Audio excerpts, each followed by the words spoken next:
Belong करती हूँ। और इस सेमिनार में आए हुए सभी अतिथियों का हार्दिक अभिनंदन, हार्दिक स्वागत और एक बार झारखंडी जोहार करती हूँ। एक बार अपनी जिंदगी बदलने के लिए जोरदार।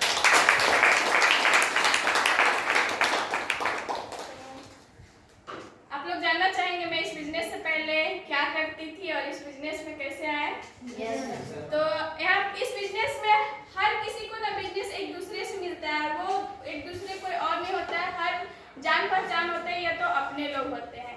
तो मुझे भी ये बिजनेस अपने लोगों से मिला देखने सुनने का, और शुरू में बिल्कुल भी विश्वास नहीं हुआ क्योंकि मैं ना इससे पहले नर्सिंग का जॉब करती थी और बहुत खुश थी मैं अपने जॉब से, क्योंकि बचपन से मेरा शौक था कि हम नर्सिंग लाइन मेडिकल लाइन में जाए और ऐसा कुछ करें जो अपना पैर में हम खड़ा हो सके।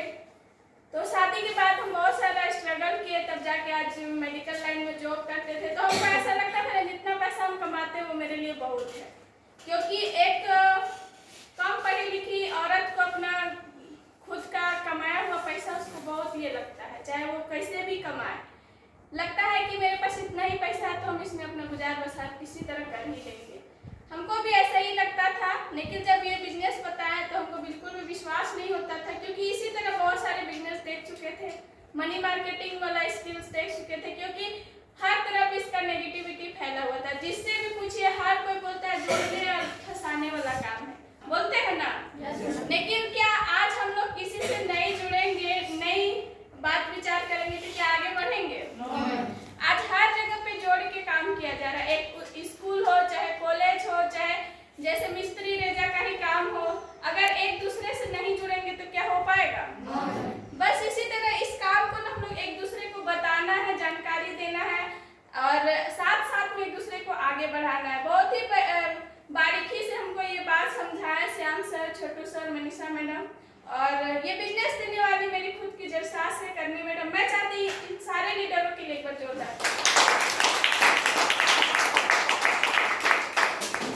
आज ये बिजनेस लगभग हम लोग 2-2.5 साल से कर रहे हैं और पार्ट टाइम में जॉब करते थे।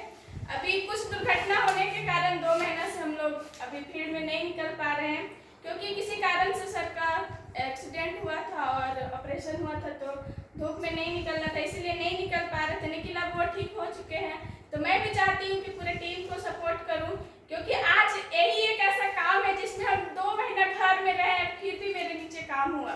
क्या बाहर में अगर हॉस्पिटल में रहते हम 2 महीना ड्यूटी नहीं जाते तो क्या वहाँ पे हमको रखता? नहीं रखता। लेकिन ये एक ऐसा बिजनेस है जिसमें आप जुड़ तो गए, लेकिन जब तक आप खुद से नहीं हटना चाहेंगे, यहाँ आपको कोई निकालने वाला बॉस नहीं है, ना ही आपका तनख्वाह काटने वाला कोई बॉस है। आप जब चाहे तब इस काम को कर सकते हैं, जैसा चाहे वैसा कमा सकते हैं, जैसा चाहे जितना रफ्तार से आप आगे बढ़ना चाहते हैं आप बढ़ सकते हैं। बाहर का दुनिया में आपका कंपटीशन होता है तो उसमें आपको पीछे ढकेला जा सकता है, लेकिन इसमें आप जितना आगे बढ़ना चाहिए आपका साथ में लोग आगे बढ़ेंगे। यही चीज इसमें हमको बहुत अच्छा लगा। और आज देखते हैं कि आज नीचे के स्तर वाले लोग आज जो कुछ नहीं जानते थे वो आज बासमती मैडम हम लोग के पास एग्जाम्पल है। आज हमको भी इंग्लिश नहीं आता था अच्छी तरह से, लेकिन आज ये इंग्लिश से पढ़ के बताती हैं। और सबसे बड़ी बात श्याम सर बोलते हैं ना कि हम लोग को स्टेज मिलता है। फर्स्ट यहाँ पे मैं आई थी, यहाँ पे नाम परिचय बताने बोला गया था, मैं कांप रही थी, बिल्कुल एकदम समझ से गई थी, क्योंकि पढ़ाई लिखाई एक्सपीरियंस बहुत जगह पे काम नहीं देता है। लोग बड़े बड़े ओहदे में रहते हैं, लेकिन ऐसे जगह पे अपना परिचय बोलने के लिए बोला जाता है तो बोल नहीं पाता है, क्योंकि वैसा माहौल में वो नहीं जाता है, वो चीज़ एक्सपीरियंस ही नहीं करता है। यहाँ पे सबसे बड़ी बात है ना कि आप लोग का आत्मशक्ति बढ़ता है, इतने लोगों के सामने बोलने का जो ये है वो बढ़ता है। आज यहाँ पे जितने भी लोग हैं किसी को भी स्टेज पे बुला दिया जाए तो वो अच्छे से सब कुछ बता सकते हैं। यही चीज़ यहाँ पे सबसे अच्छा लगता है कि सबका यहाँ पे स्किल डेवलपमेंट होता है और साथ साथ में आप पैसा कमा सकते हैं। और सबसे अच्छा ये प्लेटफॉर्म ना युवा पीढ़ी लोग के लिए है, क्योंकि आज इतना पढ़ाई लिखाई का कंपटीशन टफ हो चुका है कि आप कितनों बच्चों को पढ़ा लीजिए या कुछ भी करा लीजिए, आप नौकरी तो नहीं दिला सकते हैं, क्योंकि आज भारत सरकार ने बोल दिया है खुद का रोजगार ढूंढिए, क्योंकि भारत सरकार सभी लोगों को रोजगार नहीं दे सकता है। इतना जनसंख्या बढ़ रहा है कि सबको रोजगार देना नामुमकिन है। तो सबसे अच्छा बात तो यही है कि आप कीजिए, आप सभी लोग दूसरों को भी करने के लिए बोलिए, क्योंकि आने वाला दिन में हम लोग के पास और कोई काम, आज बोल रहे हैं रेजा कुली करके जी रहे, कल के डेट में अभी देखा जाए तो अभी रांची में सारा कैप्चर हो चुका है। कहीं भी ऐसा जगह नहीं बचा जहाँ खड़ा क्या ऊपर घर के ऊपर तो घर बना रहे हैं, लेकिन क्या आसमान तक तो छू नहीं सकते हैं। जितना उसका कैपेसिटी उतना ही जाएगा। आज हर जगह पे रोबो आ गया। आप कुछ ही साल बाद देखिएगा हर जगह जगह पे आपको रोबोट मिलेगा, होटल में मिलेगा, हॉस्पिटल में मिलेगा। बहुत जगह पे ऐसे ऐसे बड़े बड़े होटल है जहाँ भी रोबो के द्वारा भी काम हो रहा है। तो क्या लगता है आने वाला दिन में अगर हम लोग के पास कुछ ऐसा नहीं रहेगा तो क्या हम लोग जिंदगी को जी सकते हैं आराम से?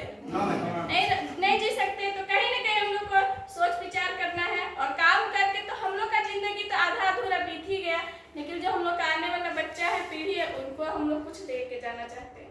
तो चलिए, बहुत बोलने के लिए तो बहुत सारी बातें हैं, क्योंकि 2 साल का एक्सपीरियंस कुछ ही मिनटों में नहीं शेयर किया जा सकता है। तो इतना ही बोल के मैं अपनी बातों को विराम करती हूँ। धन्यवाद।